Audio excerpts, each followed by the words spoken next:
नमस्कार, आपका अपने चैनल डिफेंस रियलिटी ग्रुप पे आपका स्वागत है।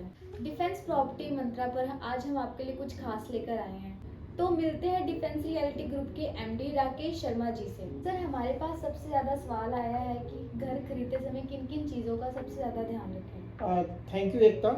देखिए, घर खरीदना एक हम बात करते हैं ना, एक जिम्मेदारी है, सुकून है और एक छत हर किसी को होना चाहिए।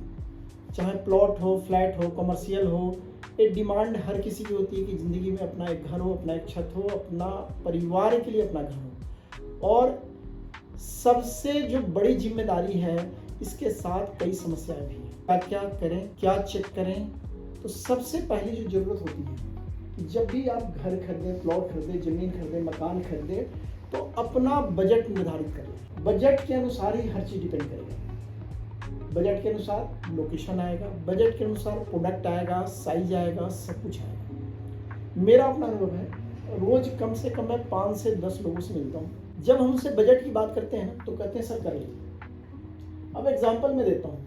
अगर मोहाली की हम बात करें, मोहाली सेक्टर में पर स्क्वायर यार्ड जो रेट है लगभग 1 लाख रुपये गज है। अगर 100 गज का प्लॉट होगा तो 1 CR का बजट होगा। वही हम जीरकपुर जाएंगे तो लगभग 50 से 60 हज़ार रुपये गज है, जहाँ 50 से 60 लाख का 100 गज आएगा, 4 मरले का प्लॉट है। डेराबस्सी में हुई 20 से 30 लाख का है, खरड़ में 25 से 50 लाख का है। तो सबसे पहले बजट निर्धारित करना चाहिए।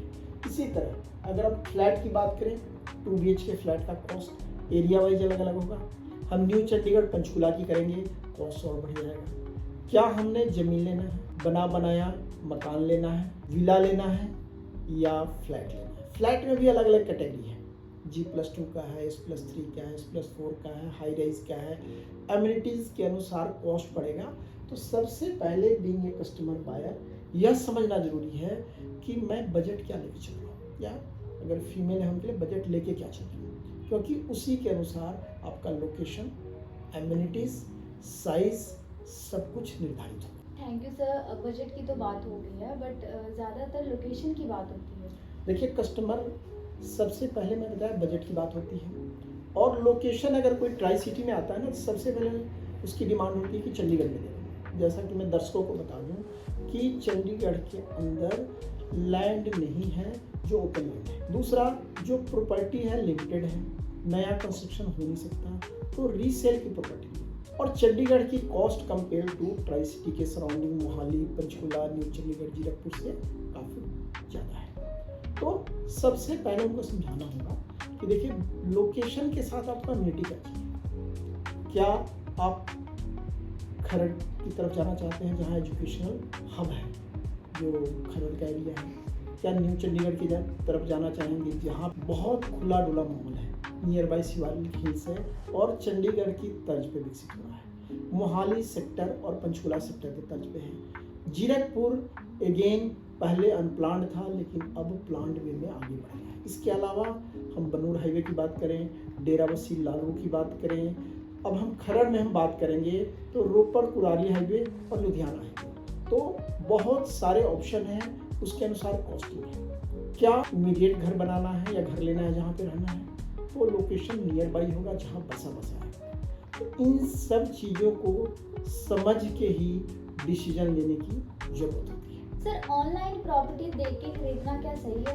देखो एकता, मैं यहाँ एक बात करूँगा, ऑनलाइन में जो आप देखते हो एक्चुअल में होता नहीं है। मैं छोटा एग्जांपल देता हूँ। जैसे शॉपिंग आप करते होगे, आप ऐप से जो शॉपिंग करते हो, कई बार जो कपड़ा आता है, प्रोडक्ट आता है, वो होता नहीं, और सब कुछ बड़ा सुंदर सा लगता है, और वहाँ पे क्या होता है, आपको रिफंड की ऑप्शन होती है। कई साइट्स रिफंड भी नहीं करते, लेकिन छोटा अमाउंट है, यू कैन बियर कि आपने ठीक है कपड़ा नहीं डालना है, सामान यूज़ नहीं करना है। जब आप प्रॉपर्टी ले रहे हो, पूरे लाइफ की आपकी कमाई लगती है, और अभी नहीं भविष्य का भी पैसा लगने वाला है, तो वहाँ पे आपने देखना है, समझना है।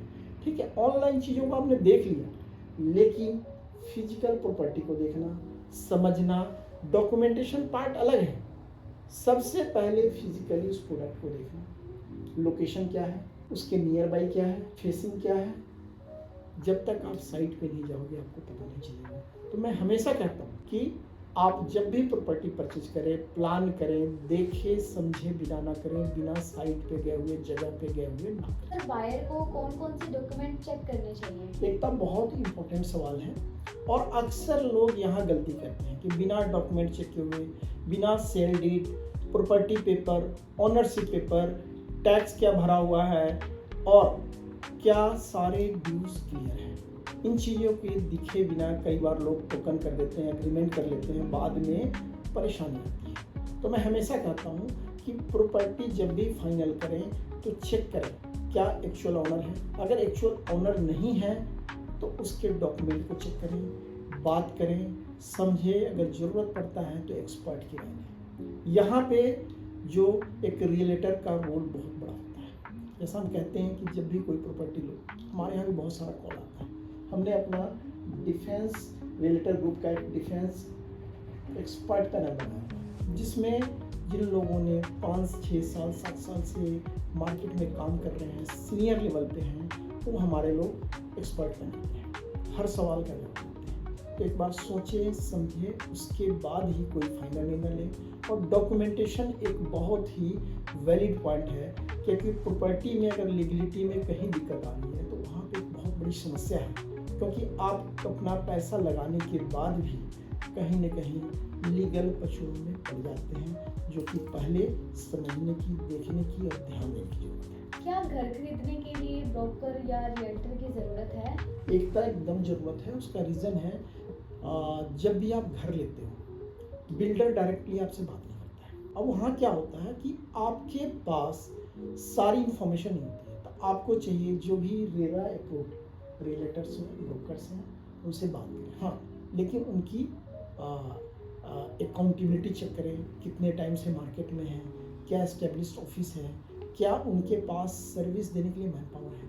कई लोग हमसे मिलते हैं, कहते हैं रियल एस्टेट में कोई सर्विस की जरूरत नहीं। भाई साहब, मैं यहाँ बताना चाहता हूँ कि रियल एस्टेट में इतनी सारी चीज़ें हैं, चाहे डॉक्यूमेंटेशन हो गया, लोन हो गया, रजिस्ट्री हो गया, रजिस्ट्री के बाद पोजीशन हो गया, after sale services.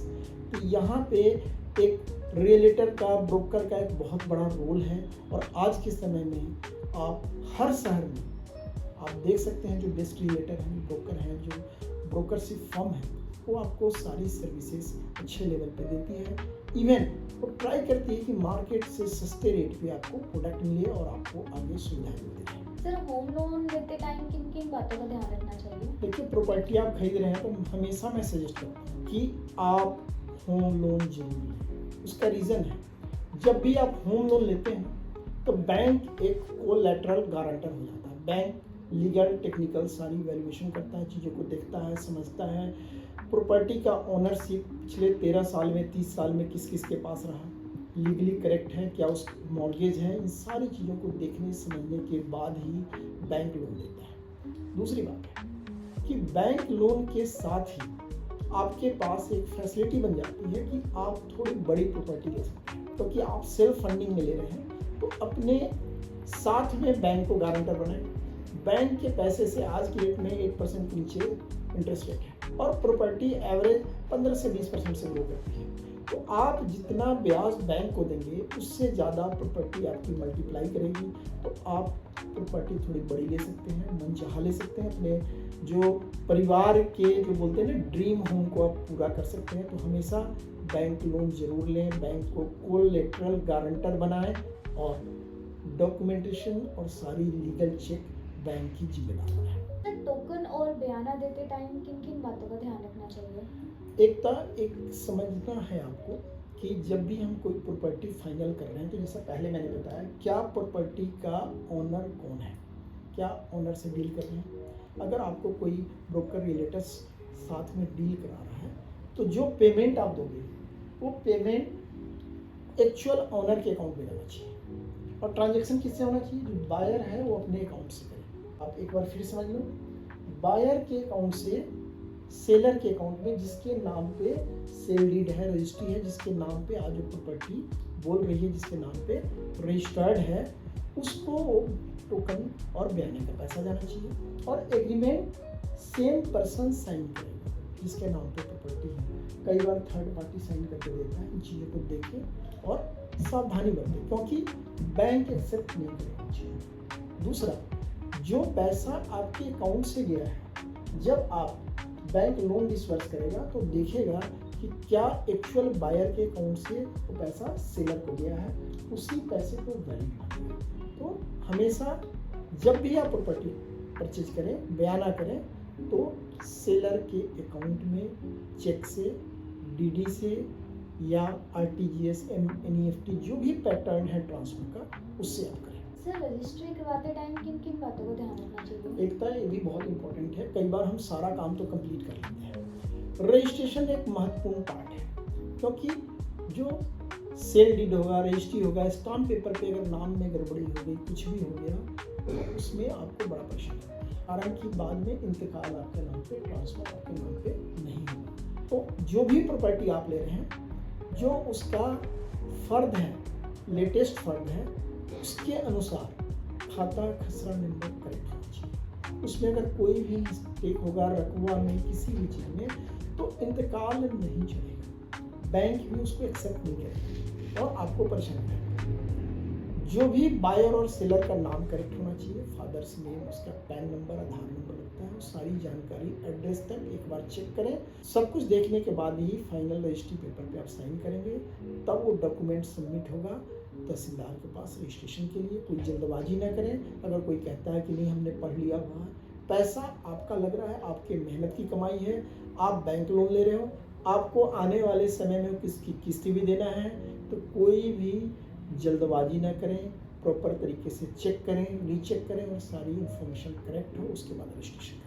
Sir, registry के बाद भी बायर को किसी और चीज़ का ध्यान देना होता है? एकदम ध्यान देना होता है। एक पार्ट बहुत इंपॉर्टेंट है, बहुत सारे लोग रजिस्ट्री करा लेते हैं लेकिन उसका दाखिल खारिज, इंतकाल, म्यूटेशन नहीं कराते। जब तक आपके नाम पे दाखिल खारिज, इंतकाल, म्यूटेशन, अलग अलग टर्म है जगह के अनुसार, नहीं होता है, सरकार के रिकॉर्ड में आप एक्चुअल ऑनर नहीं है। जो प्रीवियस ऑनर है उसी का नाम चढ़ा हुआ है, तो आप म्यूटेशन टाइमली जरूर कराएं।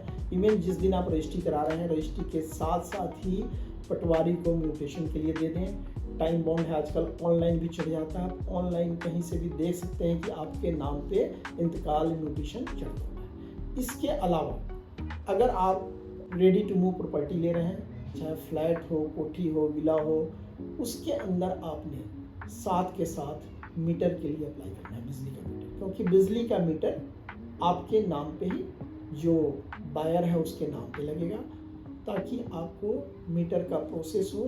जब तक आप टेक ओवर करें, मीटर आपका इंस्टॉल हो जाए, चाहे आप किराए पे देना चाहें, रहना चाहें, आपको टाइमली ये चीज़ें मिल सकें। तो दर्शकों, ये थे डिफेंस रियलिटी ग्रुप में आपके सवाल और हमारे जवाब।